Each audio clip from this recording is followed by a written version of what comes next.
Sarah Martinez had always been smaller than most people expected a soldier to be, standing at 5 feet 4 inches with a slight frame that seemed more suited to a college library than a military base. She often found herself the target of sideways glances and whispered comments.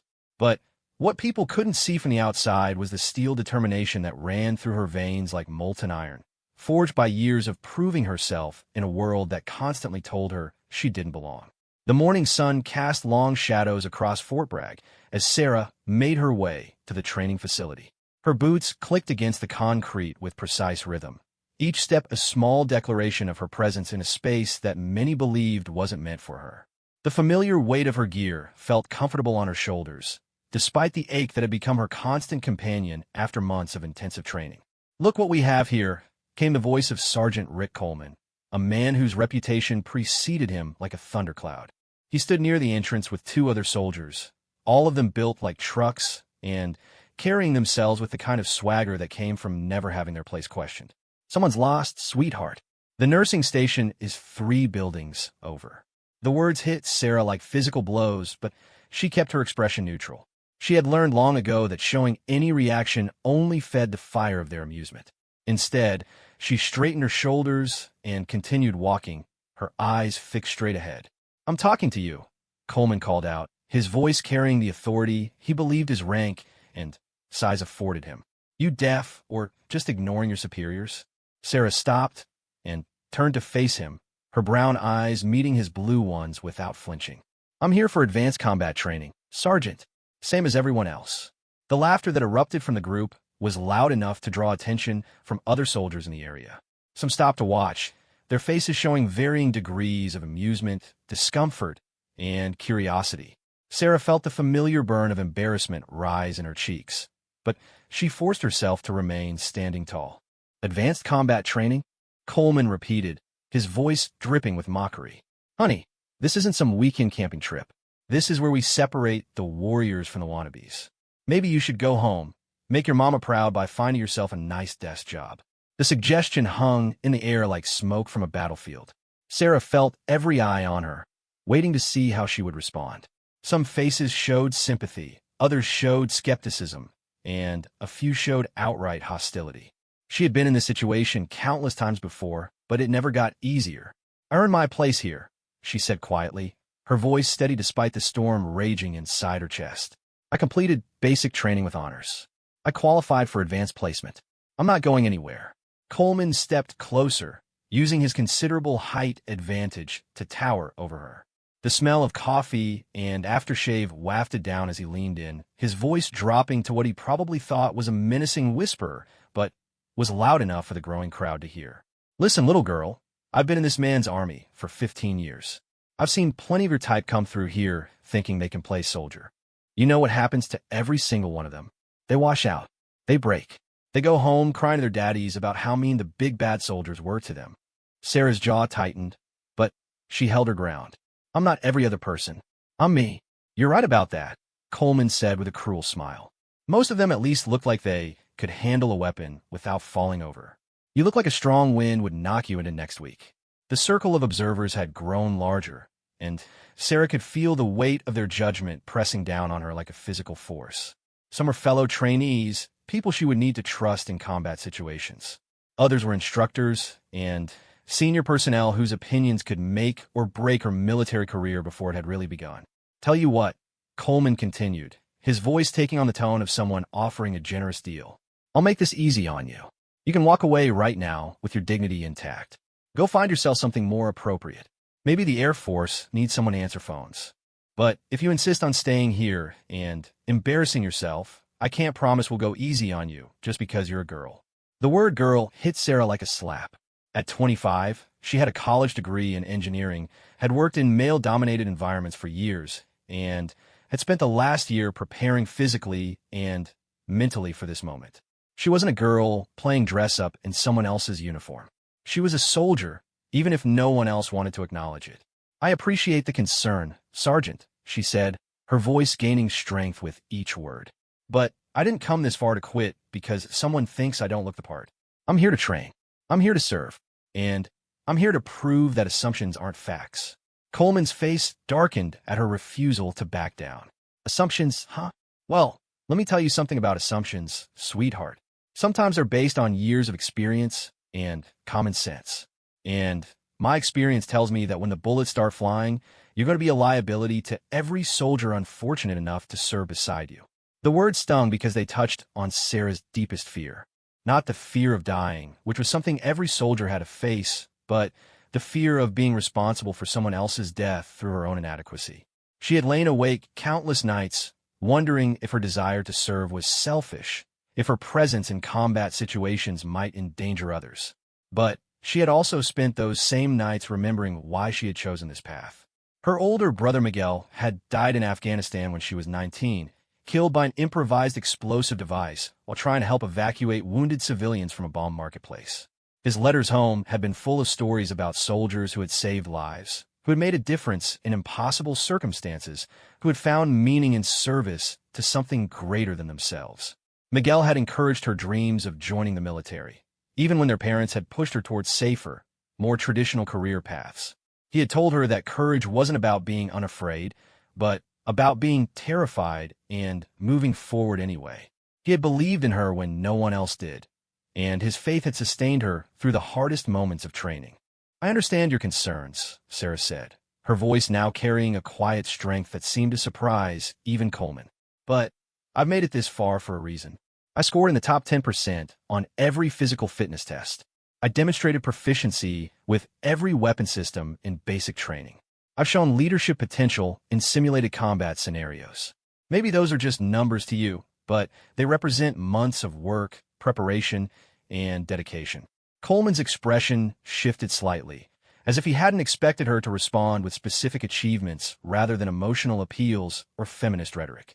But his momentary uncertainty quickly hardened back into dismissive confidence. "Numbers on a piece of paper don't mean anything when you're getting shot at," he said. "When someone's life depends on your ability to carry them to safety, or when you need to make split-second decisions that determine who lives and who dies. This isn't a test you can study for, princess. This is about survival, and survival requires more than good intentions." Sarah nodded slowly, acknowledging the truth in his words while rejecting his conclusion. "You're absolutely right that combat is different from training. But training is how we prepare for combat. And if the training isn't adequate to prepare someone for real situations, then maybe we need better training, not different people." The crowd around them had grown even larger, and Sarah noticed that some of the faces had changed from amusement to interest. A few soldiers were nodding slightly at her words, as if they recognized something in her response that they hadn't expected to hear. "Besides," she continued, gaining momentum from their attention, "I'm not asking anyone to lower standards for me. I'm asking for the chance to meet the same standards as everyone else. If I can't cut it, I'll wash out just like anyone else who can't handle the pressure. But if I can prove myself, then maybe some of those assumptions need to be reconsidered." Coleman studied her for a long moment, his eyes searching her face for signs of doubt or weakness. When he didn't find what he was looking for, his expression hardened into something approaching respect, though it was grudging and clearly reluctant. "Fine," he said finally. "You want to prove yourself? Here's your chance. Advanced combat training starts in 30 minutes. It's a 12-week program designed to push elite soldiers to their absolute limits.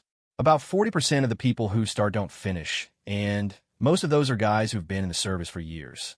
He paused, letting his words sink in. "But if little Miss Engineering Degree thinks she can handle it, I'm not going to stop her from trying. Just remember, when you're face down in the mud wondering why you ever thought this was a good idea, that I offered you an easy way out." Sarah felt a mixture of triumph and terror wash over her. She had won the right to prove herself, but now she actually had to do it. The months of preparation suddenly felt inadequate compared to the challenge that lay ahead. "Thank you for the opportunity, Sergeant," she said formally. "I won't let you down." Coleman laughed, but there was less malice in it than before.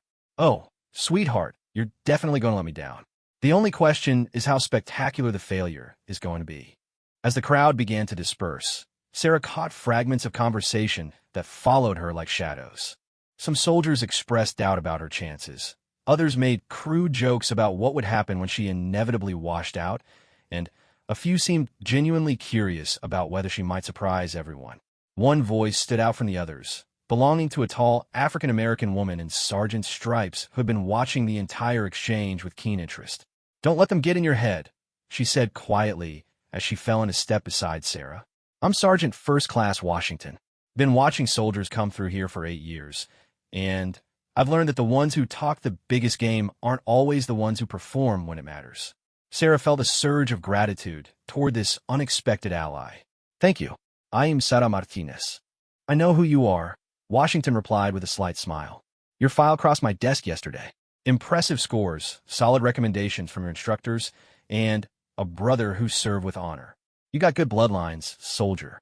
The mention of Miguel brought a familiar ache to Sarah's chest, but also a renewed sense of purpose. "He always believed I could do this." "Then, maybe you should start believing it too," Washington said, "because 12 weeks is a long time to survive on other people's faith. You're going to need to find some confidence of your own." They walked in comfortable silence for several minutes, the weight of the morning's confrontation gradually settling into determination. Sarah knew that Coleman and others like him would be watching her every move, waiting for her to fail so they could say they had been right all along. But she also knew that she had supporters, even if they weren't as vocal as her detractors. As they reached the equipment building where Sarah would need to collect her gear for the first day of training, Washington stopped and turned to face her directly. "Martinez, I'm going to give you some advice that might save your career if you're smart enough to listen. In the next 12 weeks, you're going to face challenges that will test every aspect of your physical, mental, and emotional strength. Some of those challenges will be fair, and some won't be. Some will be designed to make you better, and some will be designed to break you." Sarah nodded, sensing that this was important information that went beyond standard military wisdom. "The key to surviving isn't being stronger or faster or tougher than everyone else," Washington continued. "It's being more stubborn than everyone else.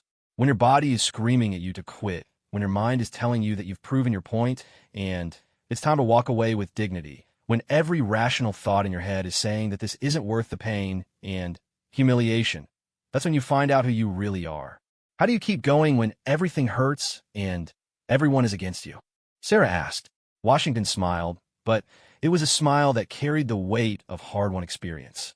"You remember that pain is temporary, but pride lasts forever. You remember that every person who ever told you that you couldn't do something is watching to see if they were right. And you remember that quitting becomes a habit. If you quit when things get hard here, you'll quit when things get hard everywhere else for the rest of your life." The words settled into Sarah's mind like seeds in fertile soil. She understood that the next 12 weeks would be about more than just military training. They would be about discovering whether she had the strength of character to match her determination, whether she could transform her stubborn refusal to quit into genuine competence and leadership. "One more thing," Washington added as she turned to leave. "Don't try to prove them wrong by becoming something you're not. Prove them wrong by becoming the best version of what you already are. The military needs good soldiers, not male soldiers who happen to be female." As Sarah watched Washington walk away, she felt the first stirrings of something that might have been confidence. The sergeant's words had touched on something she had been struggling to articulate: the difference between trying to fit in by abandoning her authentic self and succeeding by bringing her authentic self to a new environment. The equipment building buzzed with activity as soldiers collected gear, checked weapons, and prepared for the day's training. Sarah joined the line, noting how conversations quieted when she approached and resumed when she passed. She was clearly going to be an object of curiosity for some time, whether she succeeded or failed. When her turn came, the supply sergeant handed her a pack that seemed to weigh nearly as much as she did. The weight settled across her shoulders like a familiar burden, reminding her of countless training hikes she had taken to prepare for this moment. "Heavy pack today, Martinez," the sergeant observed. "You sure you can handle it?" "Only one way to find out," Sarah replied, adjusting the straps to distribute the weight more evenly. As she left the building, pack secure and weapons checked, Sarah caught sight of Coleman across the courtyard. He was watching her with the expression of someone who had placed a bet he was confident of winning. Their eyes met for a moment, and she saw something in his gaze that might have been approval of her refusal to back down, even if he still expected her to fail. The morning air was crisp with the promise of a challenging day ahead. Sarah took a deep breath, feeling the weight of her gear, the expectation of her detractors, and the hope of her supporters settling around her like a cloak. In 30 minutes, the real test would begin. She thought of Miguel, of his letters filled with stories of ordinary people doing extraordinary things under impossible circumstances. She thought of Washington's advice about stubborn determination outweighing natural talent. She thought of Coleman's assumption that she would wash out like everyone else he had seen fail. Most of all, she thought about the choice she was making with every step toward the training ground. She was choosing to believe that her dreams were worth fighting for, that her service had value beyond what others could immediately see, and that the only opinion that truly mattered was the one she would have of herself at the end of these 12 weeks. The sun climbed higher in the sky, burning away the morning shadows and revealing the day in all its stark possibility. Sarah Martinez walked forward into that light, carrying her pack, her weapons, and her determination toward whatever waited ahead. Behind her, the voices of doubt continued their familiar chorus. Ahead of her, the unknown stretched like a battlefield where she would either prove herself or discover the limits of her capabilities. Either way, she would know the truth about who she really was, and that knowledge would be worth whatever price she had to pay to obtain it. The obstacle course stretched before them like a nightmare, made manifest in wood, steel, and mud. Sarah stood at the starting line with 23 other soldiers, all of whom seemed to tower over her despite her best efforts to project confidence through her posture. The morning's earlier confrontation with Coleman felt like a warm-up compared to what lay ahead. Captain James Morrison stood before the group, his weathered face bearing the kind of scars that came from years of real combat rather than training exercises. His voice carried easily across the field as he outlined the first challenge of advanced combat training. "Ladies and gentlemen," Morrison began, his eyes scanning the assembled soldiers with the calculating gaze of someone evaluating livestock. "Welcome to the most demanding 12 weeks of your military careers. What you're about to experience isn't just training. It's a complete reconstruction of who you think you are and what you believe you're capable of achieving." Sarah felt her stomach tighten as Morrison's gaze lingered on her for a moment longer than the others.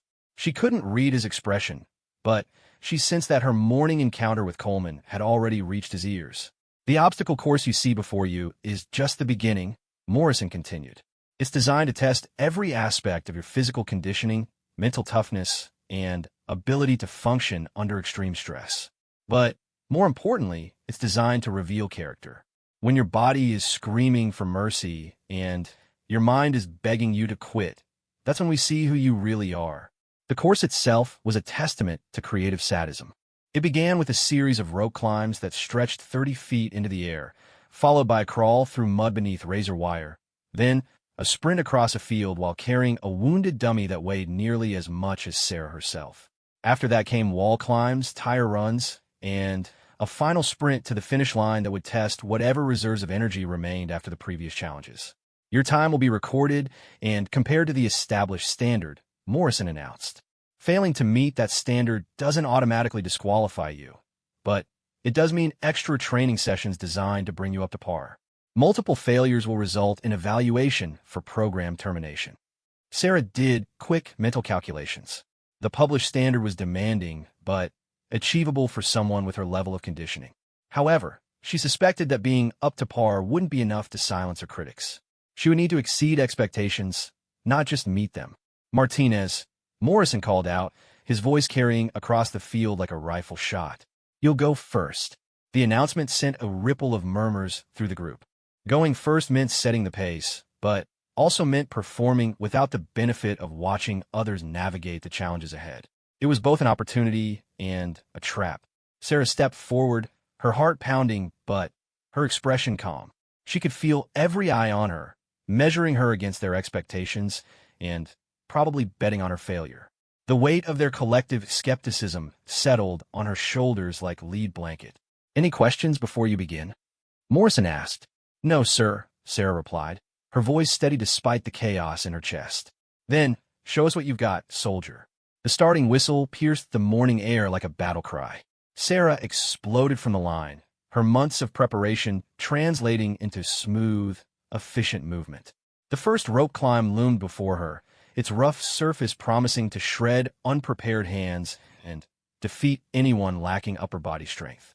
Sarah attacked the rope with systematic precision, using her legs to take pressure off her arms and maintaining a steady rhythm that would preserve energy for the challenges ahead. She could hear Coleman's voice in her head, predicting that she would fail at the first real test of strength, but she pushed his words aside and focused on the burn in her muscles and the texture of the rope beneath her palms. Reaching the top, she rang the bell with perhaps more force than necessary and began her descent. The controlled slide down sent friction heat through her gloves, but she had trained for this discomfort and barely registered it as she hit the ground and moved toward the next challenge. The mud crawl stretched before her like a brown sea punctuated by gleaming razor wire. Sarah dropped to her stomach and began the arduous journey across 50 yards of terrain designed to humble even the strongest soldiers. The mud was cold and thick, clinging to her uniform and making every movement require twice the normal effort. Above her, the razor wire caught the morning sunlight like deadly Christmas decorations. One careless movement would result in cuts that would slow her down and potentially eliminate her from the program. Sarah forced herself to maintain perfect body control despite the fatigue already creeping in her shoulders and core. Halfway through the crawl, she heard voices from the observation area. Some were encouraging, urging her to maintain her pace, but others were clearly betting on her failure. One voice, unmistakably Coleman's, carried clearly across the field. $20 says she doesn't make it through the dummy carry, he said to someone nearby. Look at her struggle with that mud. Wait until she tries to haul 200 pounds of dead weight across uneven terrain. The comment stung, but it also ignited something deeper than anger in Sarah's chest. She used Coleman's skepticism as fuel, pushing herself forward with renewed determination. The razor wire seemed to part before her like a metallic sea as she found her rhythm and began to move faster despite the increasing fatigue. Emerging from a mud crawl, Sarah was covered in brown slime from head to toe, but her eyes were bright with fierce determination. The dummy carry station loomed ahead, where a life-size training mannequin waited to test her ability to evacuate a wounded comrade under combat conditions. The dummy was indeed close to 200 pounds, designed to simulate carrying a fully equipped soldier to safety. Sarah approached it with the knowledge that this was the moment Coleman and others expected her to fail. They saw her size and assumed that moving heavy objects was beyond her capabilities. What they didn't see was the technique she had learned from studying how smaller soldiers in combat zones had successfully evacuated larger casualties. It wasn't about raw strength alone, but about leverage, balance, and the efficient use of available muscle groups. Sarah squatted beside the dummy, working her arms underneath its torso and gripping its equipment harness. Instead of trying to lift it with her back, she used her leg muscles to drive herself upward while maintaining proper spine alignment. The weight settled across her shoulders in a position that distributed the load across her entire frame rather than concentrating it in her arms. The journey across the uneven terrain was a nightmare of balance and endurance. Every step required careful attention to foot placement to avoid twisting an ankle or losing control of her burden. The dummy seemed to grow heavier with each yard, and Sarah could feel her legs beginning to shake with the effort of maintaining stability. But she had carried heavy packs across similar terrain during her preparation, and she had learned to break difficult tasks into smaller, manageable segments. Instead of thinking about the full distance remaining, she focused on reaching the next landmark, then the next, building a chain of small victories that led inevitably toward her goal. The crowd's noise had faded into background static as Sarah entered the zone of pure physical effort, where thought became secondary to movement and breath. She was vaguely aware of cheering and shouting, but her entire world had narrowed to the feeling of the dummy's weight across her shoulders and the rhythm of her footsteps against the ground. When she finally reached the dummy drop zone, Sarah's legs nearly collapsed as she lowered her burden to the ground. But there was no time for rest. The wall climb still waited ahead, followed by the tire run and final sprint.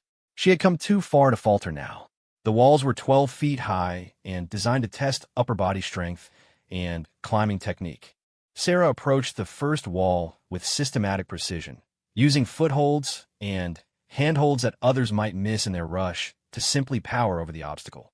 Her smaller size actually became an advantage here, as she needed less momentum to pull herself upward and could use technique to compensate for any strength disadvantage. Over the first wall, down the other side, and immediately up the second wall. Her arms screamed with fatigue, but she forced herself to maintain proper form rather than rushing through sloppy movements that would waste energy. The third wall was the highest, and by the time she reached it, her grip strength was nearly exhausted. This was the moment when mental toughness became more important than physical capability. Sarah's hands were shaking as she reached for handholds, and her forearms burned with the accumulated acid of sustained effort. Every instinct in her body was demanding rest, but she knew that stopping now would validate every prediction about her inadequacy. Instead, she thought about Miguel, about the letter he had written describing how he had carried a wounded Afghan child to safety under enemy fire despite his own injuries. He had written about the moment when his body had wanted to quit, but his heart had demanded that he continue. She tried to channel that same determination as she pulled herself over the final wall. The tire run was a special kind of torture designed to test agility and cardiovascular endurance after the accumulated fatigue of the previous obstacles. Sarah wove between the tires with increasingly heavy steps, her breathing coming in ragged gasps that she tried to control through conscious effort. She could see the finish line ahead, tantalizingly close, but still requiring a final sprint across ground that felt like quicksand beneath her feet. This was the moment when many soldiers lost focus and allowed their times to suffer, but Sarah had prepared for this exact scenario. Drawing on reserves she wasn't sure she possessed, Sarah found one last gear for the final sprint. Her form was far from perfect, her breathing was labored, and her legs felt like they were moving through molasses, but she was still moving forward with purpose and determination. The finish line appeared beneath her feet almost before she realized she had reached it. Sarah stumbled to a stop, her lungs burning and her legs shaking with exhaustion, but she was standing upright, and she had completed the course. Morrison approached her with a stopwatch, his expression unreadable. The assembled crowd had gone quiet, waiting to hear whether her time met the established standard. Sarah tried to control her breathing enough to hear the announcement, but her heart was pounding so hard that it seemed to echo in her ears. "Martinez," Morrison announced, his voice carrying clearly across the field. "Time, 18 minutes, 43 seconds. The crowd erupted in a mixture of cheers, groans, and surprised exclamations. Sarah's time was not just adequate. It was actually faster than the established standard by more than 2 minutes. She had not merely met expectations. She had exceeded them in a way that demanded recognition. Coleman's face was a study in shock and grudging respect. He had clearly expected her to struggle or fail outright, and her strong performance had undermined his assumptions in a very public way. Sarah caught his eye and saw something that might have been the beginning of a reassessment. Washington approached her with a bottle of water and a smile that carried pride along with satisfaction. "Not bad for someone who looks like a strong wind would knock her over," she said quietly, echoing Coleman's earlier words. "Just getting started," Sarah replied, accepting the water gratefully. But even as she celebrated this initial victory, Sarah was aware that it was just the first day of a 12-week program. Her strong performance had earned her some credibility, but it had also raised expectations for everything that would follow. She would need to maintain this level of performance consistently while facing increasingly difficult challenges. The other soldiers began their runs through the obstacle course, and Sarah watched with professional interest as some struggled with challenges she had overcome and others excelled in areas where she had barely survived. She began to understand that each soldier brought different strengths and weaknesses to the program, and that success would require not just individual excellence, but the ability to function as part of a team. As the morning progressed, Sarah found herself the subject of increased attention from both instructors and fellow soldiers. Some approaches were friendly, with soldiers congratulating her performance or asking for advice about specific techniques. Others were more calculating, as if people were trying to determine whether her success was a fluke or represented genuine capability. During the lunch break, Sarah found herself sitting with a mixed group of soldiers who seemed genuinely interested in getting to know her rather than simply evaluating her potential. The conversation ranged from backgrounds and motivations for joining the program to speculation about what challenges lay ahead in the coming weeks. "So what made you decide to go for advanced combat training?" asked Private Thompson, a lanky soldier from Tennessee whose easy manner had made him popular among the group. Sarah considered her answer carefully. She had learned that honesty was usually the best policy, but she also understood that her motivations might be judged differently because of her gender. "My brother was killed in Afghanistan," she said simply. "He always talked about the difference that good soldiers could make in impossible situations. I want to be that kind of soldier." The table went quiet for a moment as the weight of her words settled over the group. Military service was always personal, but the loss of family members added layers of meaning that civilian jobs rarely carried. "I'm sorry for your loss," Thompson said quietly. "That's a hell of a reason to put yourself through this." "It's not the only reason," Sarah replied, "but it's the one that keeps me going when everything else hurts." The conversation resumed, but Sarah noticed that the tenor had changed. Her performance on the obstacle course had earned her some respect, but her willingness to share personal motivation had begun to earn her acceptance as a genuine member of the group rather than an outsider trying to prove a point. That acceptance would be tested repeatedly in the weeks ahead, as the program moved from individual challenges to team exercises where her ability to contribute to group success would be evaluated alongside her personal capabilities. But, for now, she had taken an important first step toward proving that assumptions about her limitations were based on prejudice rather than fact. The afternoon brought weapons training, where precision and technique mattered more than raw physical strength. Sarah had always been a good shot, but the advanced program demanded excellence under stress conditions that simulated combat environments. As she settled into position on the firing range, Sarah reflected on the morning's events. She had survived her first real test and even excelled beyond expectations. Coleman's mockery seemed less threatening now, though she knew he would be watching for any sign that her performance had been a fluke.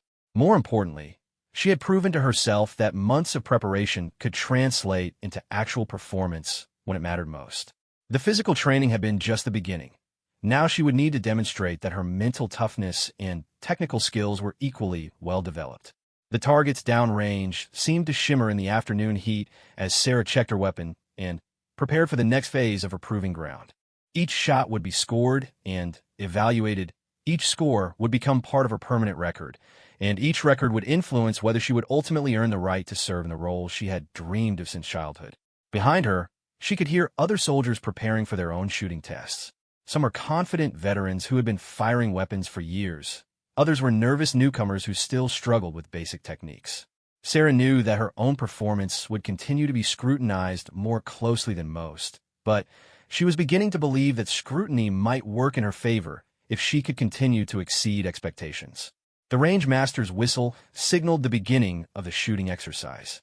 Sarah settled into her stance, controlled her breathing, and began the careful process of aligning her sights with distant targets. Each shot was an opportunity to prove that her place in the program was earned rather than granted, and she intended to make each opportunity count. Week 6 brought the first major team exercise, and with it, the kind of pressure that separated genuine leaders from those who merely performed well individually. Sarah stood in the pre-dawn darkness with her assigned squad, watching as Morrison outlined a mission that would test everything they had learned about combat tactics, teamwork, and decision-making under extreme stress. "This exercise simulates a combat rescue operation," Morrison announced to the assembled groups. "Each squad will be responsible for locating and extracting a high-value target from enemy territory while avoiding or neutralizing hostile forces. The scenario is based on actual operations conducted in Afghanistan and Iraq." Sarah felt her stomach tighten as she realized the parallels to missions her brother Miguel had participated in. The weight of that connection added personal stakes to what was already a crucial test of her military development. "Squad leaders will be chosen by your instructors based on demonstrated performance to this point," Morrison continued. "Leadership rotations will occur throughout the exercise, giving multiple soldiers the opportunity to direct operations under combat conditions."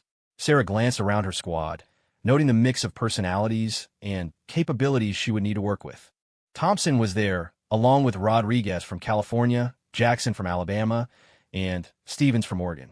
They had trained together for weeks, but this would be their first test as a functioning unit under intense pressure. "Martinez," Sergeant Washington called out, approaching their group with a tactical radio and map case. "You're the initial squad leader for Bravo Team." The announcement sent a visible shock through the group. Being chosen to lead was an honor, but it also meant that every decision would be scrutinized and every failure would be magnified. Sarah had performed well individually, but leading a team in combat operations required entirely different skills. Coleman appeared nearby, close enough to overhear the assignment. His expression showed surprise, mixed with what might have been anticipation. Sarah realized that he was probably hoping she would fail in a leadership role, validating his beliefs about her unsuitability for combat operations. "Roger that, Sergeant," Sarah replied, accepting the equipment with as much confidence as she could project. "When do we begin?" "Mission briefing in 30 minutes, followed by equipment check and movement to the operations area," Washington replied. "Your squad's objective is to locate and extract a captured intelligence officer who is being held at a simulated enemy compound approximately 8 kilometers from your starting position." Sarah studied the map quickly, noting the terrain features and potential routes to the target area. The compound was situated in defensible terrain that would require careful approach and coordination to assault successfully. Multiple routes were possible, but each carried different risks and advantages. "The enemy force is composed of instructors and senior students acting as opposition forces," Washington continued. "They know you're coming, and they have been given significant latitude in how aggressively they respond to your approach. Consider them highly motivated and well-equipped." The briefing continued with details about communication protocols, rules of engagement, and success criteria. Sarah absorbed the information while simultaneously beginning to formulate an approach that would take advantage of her team's strengths while minimizing their exposure to the opposition forces. When the briefing concluded, Sarah gathered her squad for their initial planning session. This was the moment when her theoretical leadership training would meet practical reality, and when her teammates would discover whether they could trust her to make decisions that might determine their success or failure. "All right, everyone," Sarah began, spreading the map on a nearby table. "Let's look at what we're dealing with and figure out how we're going to get our guy out safely." Thompson leaned over the map, studying the terrain with the practiced eye of someone who had grown up hunting in similar country. "That compound is in a natural bowl, which gives them good observation in all directions, but also limits their escape routes if we can get close enough to assault. The question is how we get close enough without being detected," Rodriguez added. "They've got the high ground and probably night vision equipment. Direct approach is going to be suicide." Sarah nodded, appreciating that her teammates were thinking tactically rather than simply waiting for her to issue orders. Good leadership meant leveraging the knowledge and skills of the entire team rather than trying to do everything herself. "What if we split into 2 elements?" Stephen suggested. "One group creates a distraction on the obvious approach route, while the real assault team uses the terrain to get in from an unexpected direction." Jackson shook his head. "With only 5 people, splitting up means both elements are too small to be effective. If the distraction team gets pinned down, they won't have enough firepower to break contact." Sarah studied the map more closely, looking for options that hadn't been immediately obvious. Years of studying engineering had taught her to look for solutions that others might miss, to find elegant approaches to complex problems. "What about this drainage that runs along the eastern side of the compound?" She pointed to a terrain feature that appeared as faint lines on the topographic map. "It looks deep enough to provide concealment for movement, and it gets us within 100 meters of the target building." Rodriguez traced the route with his finger. "That could work, but we'd be committed once we enter the drainage. If they detect us there, we'd be trapped with limited options for withdrawal." "True," Sarah acknowledged. "But if we time it right and move during a period when they're focused elsewhere, we might be able to get in undetected. The key would be creating some kind of misdirection that draws their attention away from that approach route." Thompson smiled. "You're thinking like a hunter instead of soldier. Sometimes the best way to get close to your target is to make them look the wrong direction." The planning continued for another 20 minutes as they refined their approach and assigned specific roles for each team member. Sarah was pleased to discover that her teammates were willing to offer suggestions and honest feedback rather than simply deferring to her authority as squad leader. By the time they moved to the equipment area, Sarah felt cautiously optimistic about their plan. It was complex enough to have a reasonable chance of success, but simple enough that each team member understood their role and the contingencies if something went wrong. The equipment check revealed the usual array of training weapons, communication gear, and mission-specific items they would need for the exercise. Sarah noticed that their opposition forces would be using simulated ammunition and casualty indicators that would realistically represent the consequences of tactical mistakes.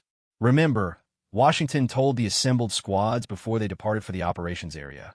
This exercise is designed to test your ability to function under stress that approximates combat conditions. The opposition forces have been instructed to provide realistic resistance, which means some of you will be casualties before the exercise ends. Sarah felt the familiar pre-mission tension settling over her squad as they conducted final equipment checks and reviewed their timeline. The next 6 hours would determine whether her leadership was genuine or simply theoretical, whether her teammates could trust her judgment under pressure, and whether she belonged in the kind of operations her brother had died conducting. The movement to their starting position took place in the kind of darkness that made every shadow seem threatening and every sound seem amplified. Sarah found herself hyper-alert to her surroundings, noting how her teammates moved and how well they maintained noise discipline during the approach. Their starting position was a small clearing approximately 8 kilometers from the target compound, surrounded by dense woods that would provide concealment for their initial planning, but would also limit their observation of the surrounding area. Sarah gathered her team in a tight circle for final coordination.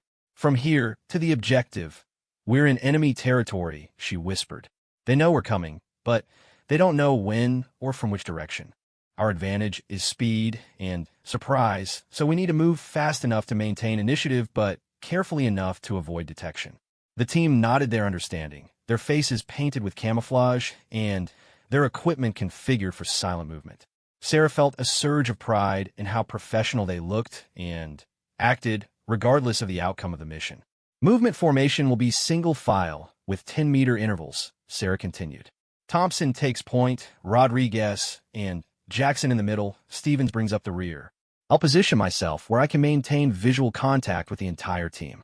The initial movement went smoothly, with the team maintaining good noise discipline and proper spacing as they navigated through terrain that became increasingly difficult as they approached the target area.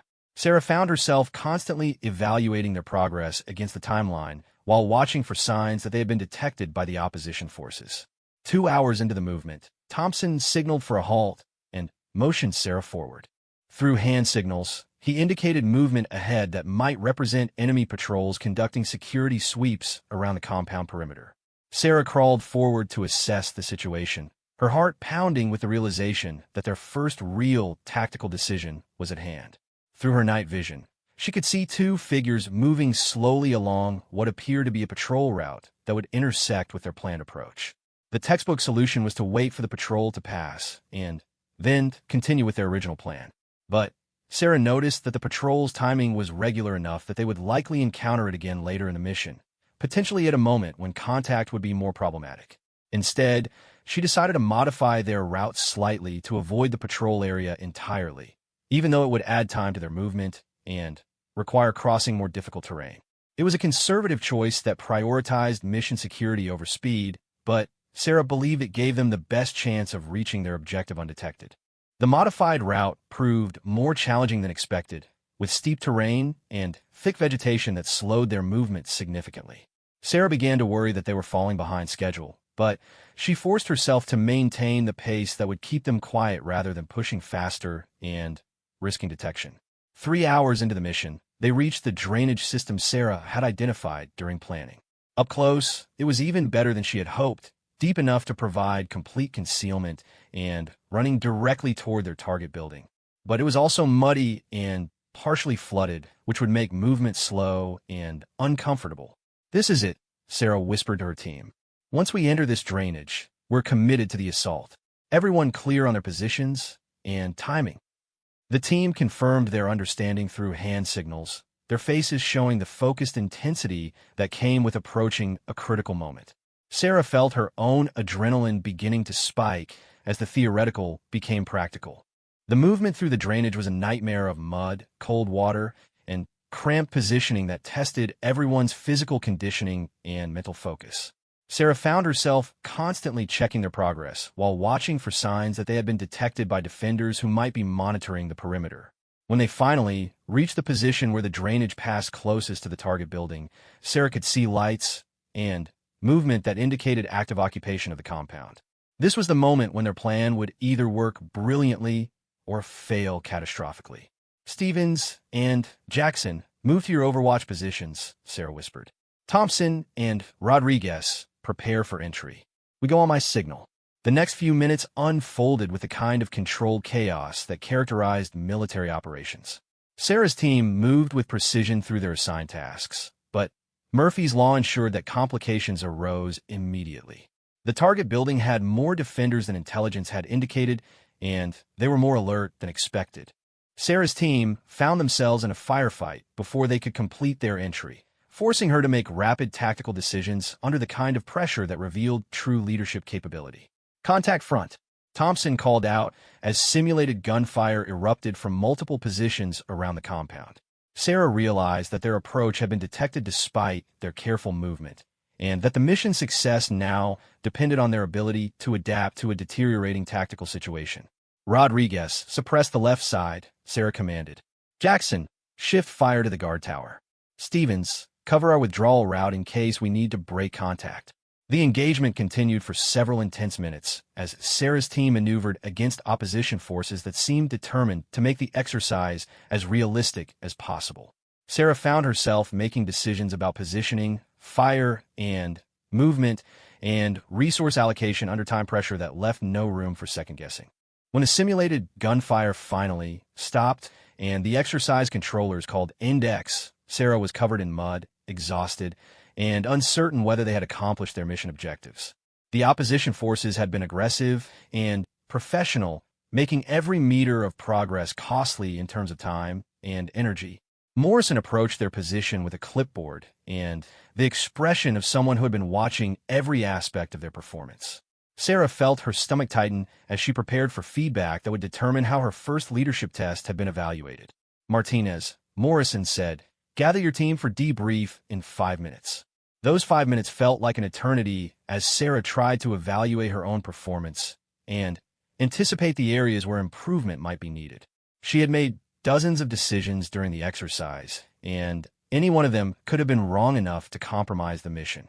When the debrief began, Morrison's questions were thorough and probing, covering everything from initial planning decisions to tactical choices made under contact. Sarah answered as honestly as possible, acknowledging mistakes while explaining the reasoning behind her choices. Your route selection showed good tactical thinking, Morrison observed. Avoiding the patrol was the right decision, even though it cost you time. Leaders who prioritize stealth over speed usually achieve better mission outcomes. Sarah felt a surge of relief, but she knew that Morrison's feedback was far from complete. Your team movement was disciplined and professional, he continued. Everyone maintained noise discipline and proper spacing throughout the approach. That kind of attention to detail is what keeps people alive in real operations. The positive feedback continued, but Sarah knew that Morrison was building toward areas that needed improvement. Military debriefs always included both strengths and weaknesses, and she was prepared to learn from whatever mistakes had been identified. However, Morrison said, and Sarah felt her stomach drop, your assault coordination needs work. When contact occurred, your initial response was good, but you hesitated too long before adapting your plan. In combat, hesitation kills people. The criticism stung because Sarah knew it was accurate. She had second-guessed herself during the firefight, uncertain whether to press the assault or withdraw to a more defensible position. That hesitation had cost precious time and potentially compromised her team's safety. Overall assessment is satisfactory with areas for improvement, Morrison concluded. Your planning was solid, your team leadership was adequate, and your tactical thinking showed promise. But you need to develop more confidence in your decision-making under pressure. As the debrief concluded and her team began cleaning equipment, Sarah reflected on the gap between theoretical knowledge and practical application. She had studied tactics and leadership principles extensively, but putting them into practice under stress was entirely different from classroom discussions. Thompson approached her as they prepared to return to base. Good job out there, boss, he said quietly. First time leading is always rough, but you kept us together and got us through. The words meant more to Sarah than Morrison's official evaluation. Earning the respect of her peers was ultimately more important than impressing instructors, because those peers would be the ones whose lives might depend on her leadership in real operations. As they began the long movement back to base, Sarah felt both satisfaction and humility about the day's events. She had proven that she could function as a leader under pressure, but she had also learned how much more development was needed before she would be ready for the kind of operations her brother had conducted. The night air was cold against her face as they walked in silence through terrain that had been a battleground just hours before. Sarah knew that more tests lay ahead, each designed to push her capabilities further and reveal new areas for growth. But, for now, she was content with the knowledge that she had taken another step forward on the long journey from being someone others doubted to becoming someone others could trust with their lives. The journey was far from over, but she was still moving in the right direction. Week 11 brought the final exercise, known throughout the military as the Crucible, a 5-day field operation that would test every skill, every limit, and every ounce of determination the candidates possessed. Sarah stood with the remaining 18 soldiers of her original class, noting how the group had been winnowed by weeks of relentless challenges that had sent 7 soldiers back to regular duty assignments. The attrition rate was higher than usual, Morrison had told them, though he hadn't elaborated on whether that was due to the intensity of their particular class or some other factor. Sarah suspected that her presence had created additional pressure that had affected everyone's performance, though she couldn't be sure if that pressure had helped or hindered the overall group dynamic. The next 5 days will simulate a deep reconnaissance mission behind enemy lines, Morrison announced to the assembled soldiers. You'll be operating in teams of 3 with minimal resupply and maximum exposure to opposition forces. Communication with base will be limited to emergency situations and scheduled check-ins every 12 hours. Sarah felt her pulse quicken as the implications became clear. This wasn't just another training exercise. It was a comprehensive test of everything they had learned about survival, tactics, teamwork, and mental toughness. The kind of operation that separated elite soldiers from conventional ones. Team assignments have been made based on complementary skills and leadership rotation requirements, Morrison continued. Martinez, you'll be leading a team consisting of Thompson and Rodriguez. Sarah felt a mixture of relief and apprehension. Thompson and Rodriguez had both proven themselves reliable and competent throughout the training, but leading a team through 5 days of simulated combat operations would test capabilities she hadn't fully developed yet. Coleman appeared at the edge of the briefing area, no longer an active participant, but observing as part of his instructor duties. His presence reminded Sarah that she was still being evaluated by people who had questioned her suitability for elite military service. This final exercise would either validate her place in the program or provide evidence for those who believed she didn't belong. Your mission is to infiltrate enemy territory, gather intelligence on a simulated weapons facility, and extract without detection, Morrison explained. Opposition forces include both instructor personnel and advanced students from other programs. They have been given significant resources and motivation to prevent your success. The briefing continued with details about terrain, weather conditions, and rules of engagement that would govern the exercise. Sarah absorbed the information while simultaneously beginning to formulate an approach that would take advantage of her team's strengths and minimize their exposure to superior enemy forces. Equipment will be limited to what you can carry, Morrison warned. No vehicle support, no aerial resupply, and no extraction unless you complete the mission or suffer casualties that require medical evacuation. You'll be living off the land and your own preparation for the duration.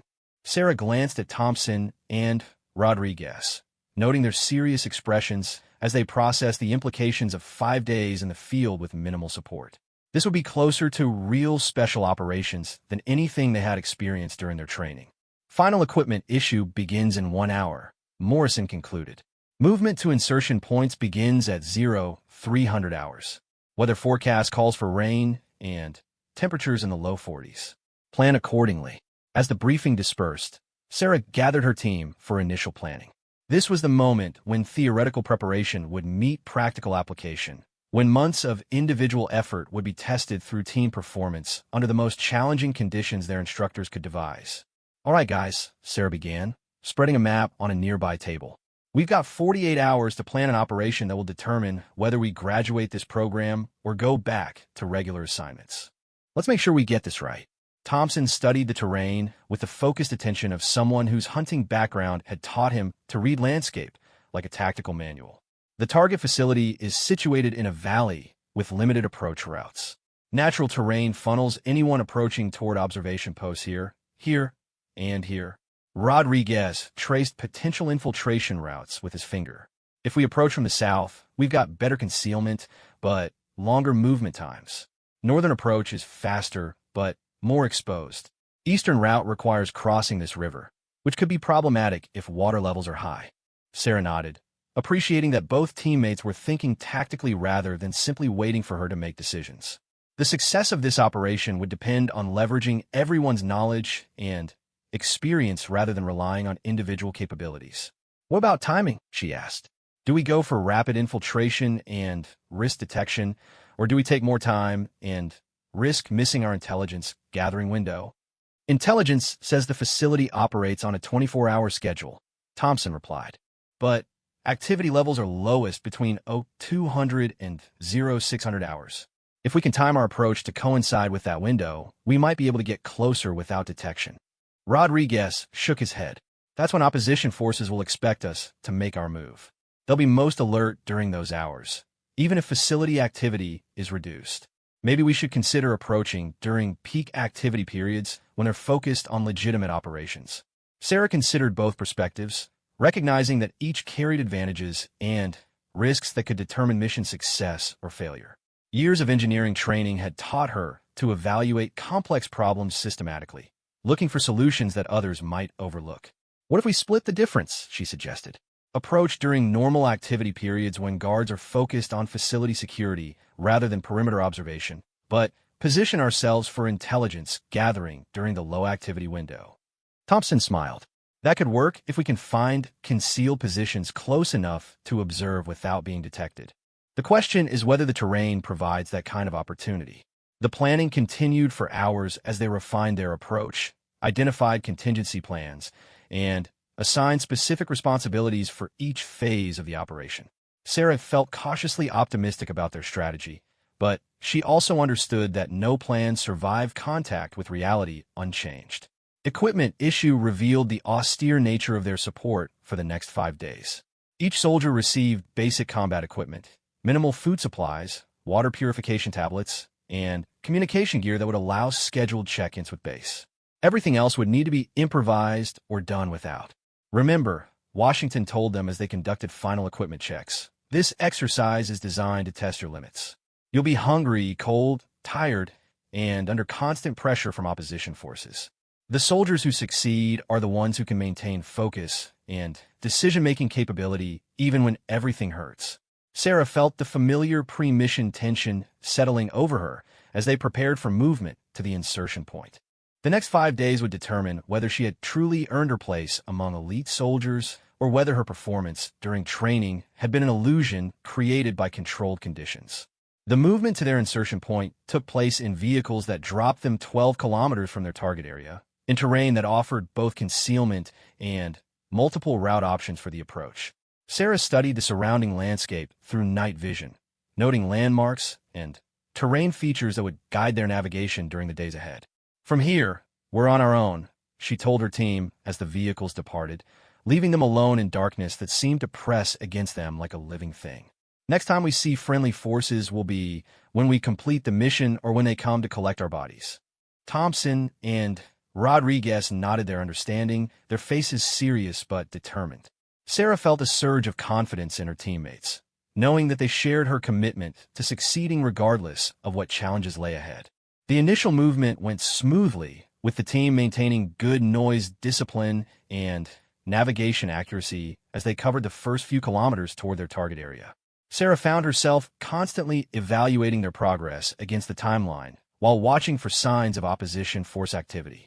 3 hours into the movement, they encountered their first challenge when Rodriguez spotted movement ahead that appeared to be an enemy patrol conducting security sweeps. Sarah gathered her team for quick planning that would determine whether they avoided contact or used the encounter to gather intelligence about enemy capabilities.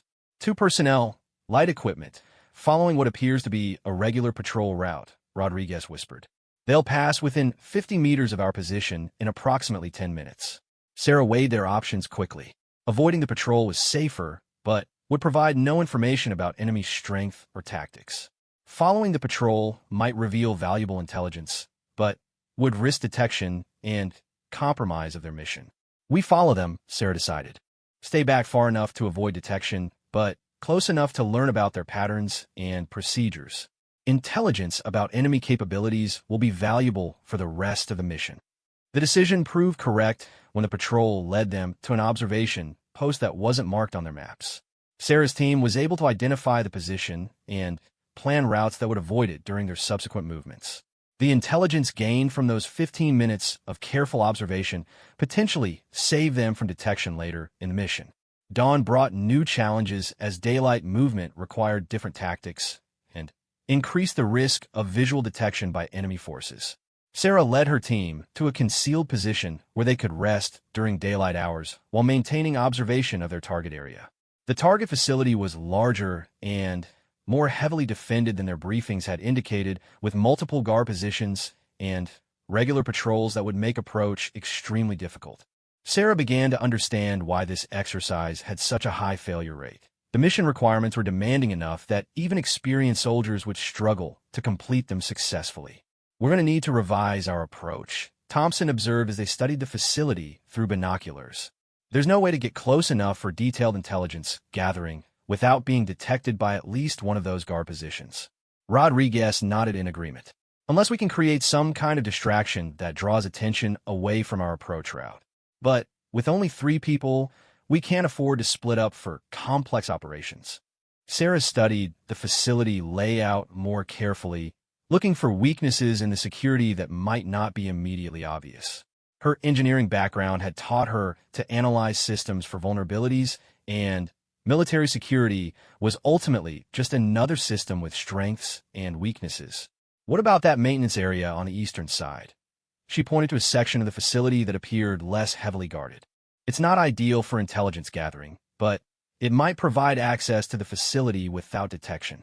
Thompson studied the area through his binoculars. "That could work, but it means getting across open ground during daylight hours. One mistake, and we're compromised." "True," Sarah acknowledged. "But every approach has risks. The question is which risks are most manageable given our capabilities and resources."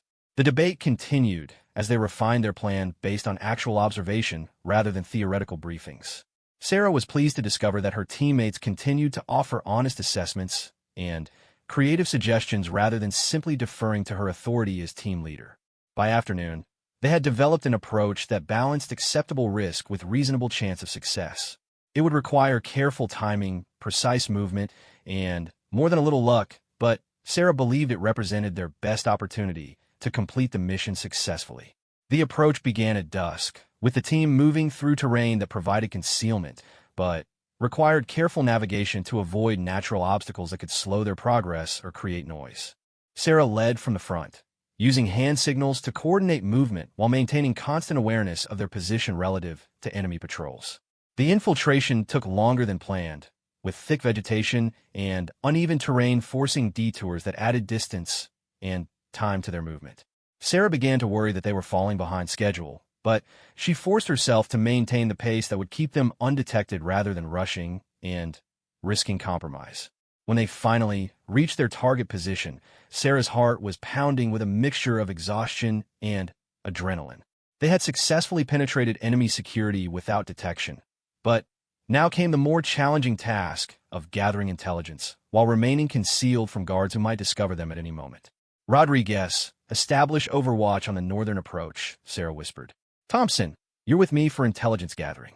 We've got 2 hours before we need to begin extraction." The next 2 hours unfolded with the kind of controlled tension that characterized special operations. Sarah and Thompson gathered detailed information about facility layout, personnel patterns, and security procedures while Rodriguez maintained security and watched for signs of enemy activity that might compromise their position. When their intelligence gathering was complete, Sarah felt a surge of satisfaction at having accomplished their primary mission objectives. But she also knew that extraction would be as challenging as infiltration, with enemy forces now potentially alerted to their presence and actively searching for infiltrators. The extraction route took them through different terrain that offered better concealment, but required crossing areas where they might be silhouetted against the skyline. Sarah found herself making constant tactical decisions about movement techniques, timing, and risk management as they worked their way back toward their extraction point. 5 hours after beginning their withdrawal, they reached the designated extraction area without having been detected by enemy forces. Sarah felt a combination of exhaustion and elation as she realized that her team had successfully completed one of the most challenging operations in advanced military training. Outstanding work, Morrison told them when he appeared at the extraction point with transportation back to base. Your approach showed excellent tactical thinking, your intelligence gathering was thorough and professional, and your extraction was executed without detection. This is exactly the kind of performance we expect from graduates of this program. As they rode back to base in vehicles that felt luxurious after 5 days in the field, Sarah reflected on how far she had come from the morning when Coleman had told her to go home. She had proven to herself and others that determination and preparation could overcome assumptions about limitations based on size or gender. But more importantly, she had learned that elite military service wasn't about individual heroics or proving points about capability. It was about being trusted by teammates who knew that their lives might depend on her judgment, her skills, and her willingness to make difficult decisions under impossible circumstances. The journey from mockery to respect had required more than just passing tests or meeting standards. It had required transforming herself from someone who wanted to serve into someone who was capable of serving at the highest levels of military operations.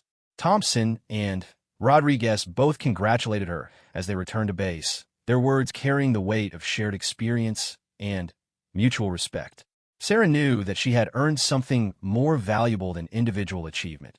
She had earned the trust of soldiers who understood what it meant to depend on each other in situations where failure meant death. The final phase of her transformation was about to begin, but Sarah no longer worried about whether she belonged among elite soldiers. She had proven that she did, both to herself and to anyone else whose opinion mattered. 3 years had passed since Sarah Martinez graduated from advanced combat training, and in that time she had deployed twice to Afghanistan and once to Iraq. Each deployment had tested her skills in ways that training never could, but it was her third deployment to the mountains of eastern Afghanistan that would transform her from a competent soldier into a legend. Captain Sarah Martinez now wore the rank she had earned through a combination of tactical excellence, leadership under fire, and the kind of steady competence that made superior officers comfortable giving her increasingly challenging assignments. The soldiers under her command respected her not because of her journey from mockery to acceptance, but because she had proven herself capable of bringing them home alive from missions that others might not survive. The morning that would change everything began like countless others in the remote outpost where Sarah's unit was stationed. Intelligence reports indicated increased enemy activity in a valley where tribal leaders had been cooperating with coalition forces, and Sarah's team had been tasked with conducting a reconnaissance mission that would determine whether intervention was necessary. "Ma'am, we've got updated intelligence on the target area," Sergeant Thompson reported as he entered Sarah's command tent. Thompson had requested assignment to her unit after their shared experience in advanced training, and he had become one of her most trusted non-commissioned officers. Sarah looked up from the maps she had been studying, noting the concerned expression on Thompson's face. In 3 years of operations, she had learned to read the subtle signs that indicated when routine missions were about to become complicated. "What's the situation?" she asked, accepting the intelligence folder Thompson offered. "Aerial reconnaissance shows a larger enemy force than originally reported," Thompson explained. "Looks like at least company strength, well-equipped, and positioned in defensible terrain. The tribal leaders were supposed to meet with her still in the area, but they may be under duress or worse." Sarah studied the new intelligence, noting how it transformed their mission from routine reconnaissance to potential combat rescue. The valley in question was surrounded by high ground that would give enemy forces significant advantages, and the access routes were limited enough that withdrawal under pressure would be extremely difficult. "What's our timeline?" she asked. "Council meeting is scheduled for 1,400 hours, Thompson replied. "If we're going to intervene, we need to move within the next 2 hours to have any chance of reaching the area before enemy forces consolidate their positions." Sarah felt the familiar weight of command, decision-making settling over her. The safe choice was to request additional forces and air support that would take hours to coordinate. The aggressive choice was to move immediately with her available personnel and Try to reach the tribal leaders before enemy forces could complete whatever operation they were conducting. Assemble the team leaders, she decided. We're going to conduct immediate reconnaissance in force. If the situation is what intelligence suggests, we'll need to move fast to prevent a massacre. 30 minutes later, Sarah stood before 24 soldiers who represent some of the finest military personnel she had ever served with. These were veterans of multiple deployments who had chosen to follow her into increasingly dangerous assignments because they trusted her judgment and tactical skill. Intelligence indicates that tribal leaders who have been cooperating with coalition forces are potentially under threat from a significant enemy force, Sarah briefed them. Our mission is to conduct reconnaissance and provide assistance if needed. This has the potential to develop into a complex operation with limited support. The soldiers nodded their understanding, their faces showing the focused intensity that came from years of combat experience. Sarah felt a surge of confidence in her team, knowing that they shared her commitment to protecting allies who had risked their lives to support coalition operations. Movement begins in 15 minutes, Sarah concluded. Check your equipment and prepare for extended operations. Questions. Staff Sergeant Rodriguez, who had also requested assignment to Sarah's unit after their shared training experience, raised his hand. Ma'am, what's our extraction plan if the situation develops beyond our capabilities? Sarah appreciated the question because it showed that Rodriguez was thinking beyond the immediate mission to the factors that would determine whether they all returned home safely. Air support is on standby, but will require 45 minutes to reach our location, she replied. Our primary extraction route is the way we came in, but we've identified alternate routes in case the primary becomes compromised. The key is maintaining tactical flexibility and communication with base. The movement to the target area took 3 hours through mountain terrain that would have been challenging under ideal conditions. Sarah's team moved with the practiced efficiency of soldiers who had learned to trust each other's capabilities completely, maintaining security and navigation accuracy despite increasing evidence of enemy activity. 2 kilometers from their objective, Sarah called a halt and moved forward with Thompson and Rodriguez to conduct leader reconnaissance. Through binoculars, they could observe the valley where tribal leaders were scheduled to meet, and what they saw confirmed their worst fears. I count approximately 80 enemy personnel in defensive positions overlooking the meeting site, Thompson reported quietly. They've got machine guns positioned to cover all approach routes, and it looks like they're prepared for extended operations. Rodriguez studied the terrain with the tactical eye of someone who had survived multiple combat deployments. The tribal leaders are definitely down there, but they're being held under guard. This isn't a meeting. It's either a capture operation or worse. Sarah felt her stomach tighten as she realized that the situation had developed exactly as intelligence had predicted. Tribal leaders who had risked their lives to support coalition forces were now facing execution or capture by enemy forces who wanted to send a message about the consequences of cooperation. We can't assault those positions with 24 personnel, Thompson observed. The terrain gives them too many advantages, and they've got enough firepower to pin us down until reinforcements arrive. Sarah nodded, recognizing the tactical reality that a direct assault would likely result in heavy casualties among her soldiers with little chance of success. But she also understood that withdrawing meant abandoning allies to certain death or worse. What about that ridge line on the eastern side? She asked, pointing to terrain that might provide an alternate approach. If we could get a small team up there with overwatch capabilities, we might be able to create enough confusion for an extraction. Rodriguez studied the route through his binoculars. It's doable, but whoever goes up there will be exposed during the climb. And once they're in position, they'll be cut off from the main force if things go bad. Sarah felt the weight of a decision that would determine not only the fate of the tribal leaders, but potentially the lives of her own soldiers. Years of training and experience had prepared her for this moment, but the reality of command under fire still felt overwhelming. I'm taking a small team up that ridge, she decided. Thompson, you're in command of the main force. Position them to provide suppressing fire if needed, but don't commit to assault unless I give you specific orders. Thompson's face showed concern mixed with respect for her tactical thinking. Ma'am, that's an extremely dangerous mission for limited personnel. Maybe we should call for additional support and wait for a larger force. Sarah shook her head.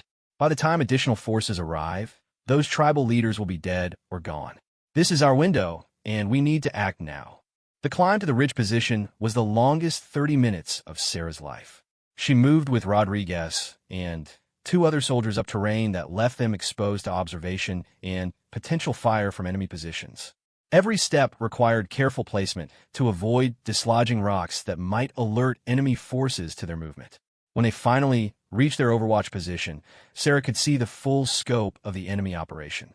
The tribal leaders were indeed being held under guard, and enemy forces were preparing what appeared to be a public execution designed to discourage future cooperation with coalition forces. "Base, this is Bravo 6, Sarah radioed to her headquarters. "We have eyes on the target area. Situation is worse than anticipated. Enemy forces are preparing to execute coalition allies. Request immediate air support." The response came back with news she had been dreading. "Bravo 6, air support is delayed due to weather conditions at their base. Earliest arrival time is 90 minutes.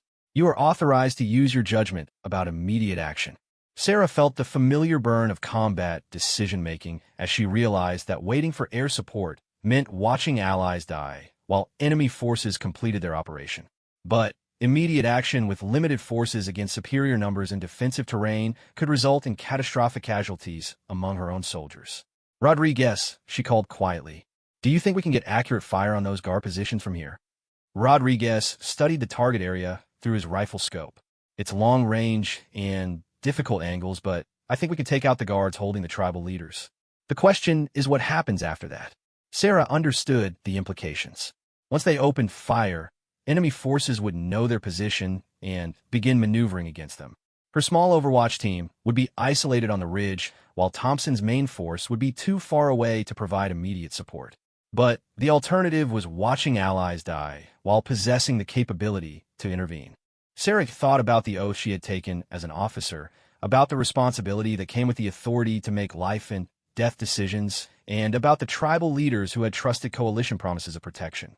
"On my signal, take out the guards," Sarah ordered. "Thompson, be prepared to provide suppressing fire and immediate assault on the detention area. We're going to get our people out." The next few minutes unfolded with the controlled chaos that characterized combat operations. "Sarah's over.